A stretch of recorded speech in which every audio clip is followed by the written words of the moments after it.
آج تو کتنا پہنچا دیا پیٹرول؟ 100 روپے لیٹر. ڈیزل کتنا پہنچا دیا؟ 86 بلکہ 90 پار ہو گئے.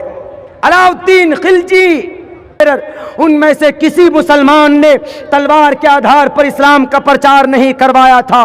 ایک بادشاہ جن کا نام محمد تغلق تھے، انہوں نے کہا تھا کہ مدرسوں میں پڑھنے پڑھانے والے مولانا علماء کرام حضرات، حافظ قرہ حضرات، کہ آپ لوگ مدرسوں میں ہی مت بیٹھیے، اب بچوں کو پڑھانے کے بعد باہر نکلیے، اسلام کی امن اور شانتی کے ساتھ تبلیغ کیجئے.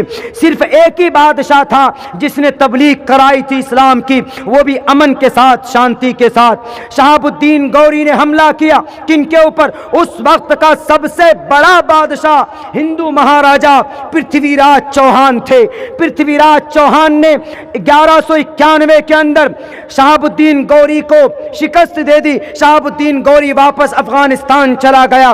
انہوں نے وہاں پر رہ کر پھر اپنی طاقت جٹائی. اسی عیسوی، اسی سال کے اندر شہاب الدین غوری نے دوبارہ سے حملہ کیا.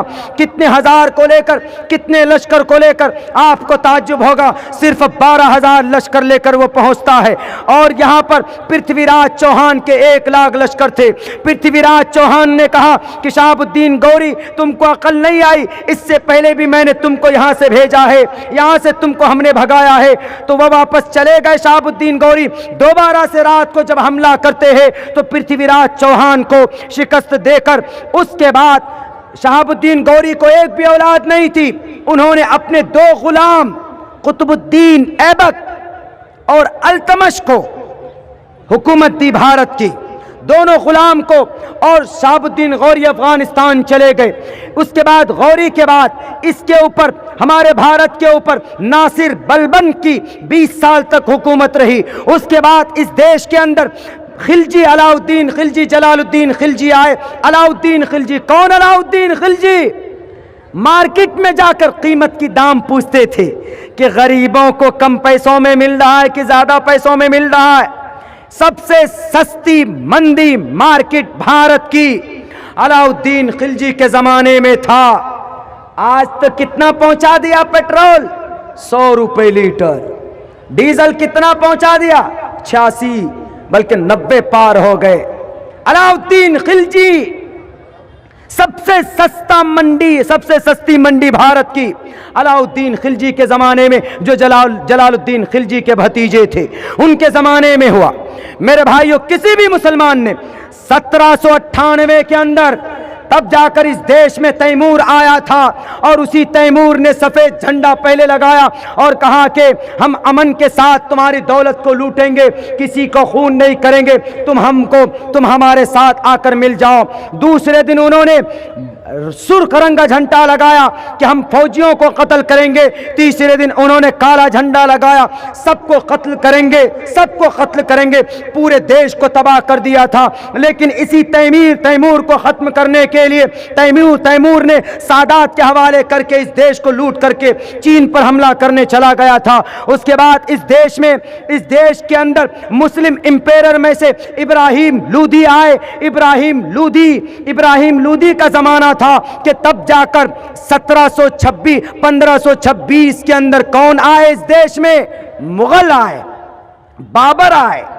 بابر، یہی بابر ہے 1528 میں جس کے اوپر الزام ہے کہ بابری مسجد مندر توڑ کر بنایا گیا. ثابت کر پائے؟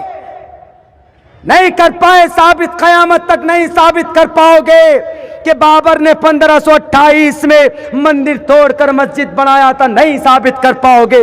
سپریم کورٹ نے ایکسپٹ کیا اس بات کو کہ مسجد کو بنانے کی مندر توڑ کر کوئی ثبوت نہیں ملتی ہے، لیکن پھر بھی فیصلہ انہی ظالموں کے حق میں ہے.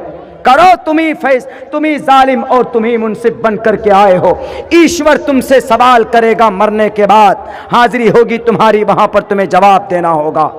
تو یہی بابر آیا اس دیش میں. کب آیا؟ 1526 میں. 1526 سے لے کر 1857 تک 325 سال تک تقریباً یہ مغل بادشاہ رہے. اور انہی مغل بادشاہوں کے زمانے میں اس دیش کے اندر ترقی ہوئی.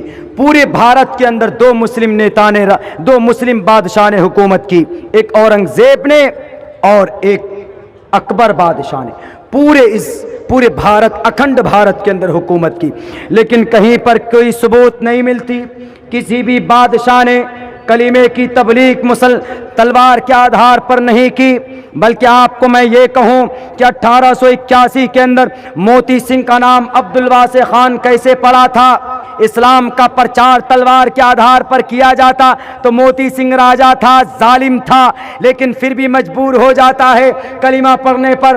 میں یہ کبھی کسی وقت بتاؤں گا آپ لوگوں کو، کسی دن کسی جلسے میں، لیکن اتنی بات طے ہے کہ کسی بھی انسان کو بھارت کی دھرتی پر کلمہ پڑھنے پر مجبور نہیں کیا گیا ہے۔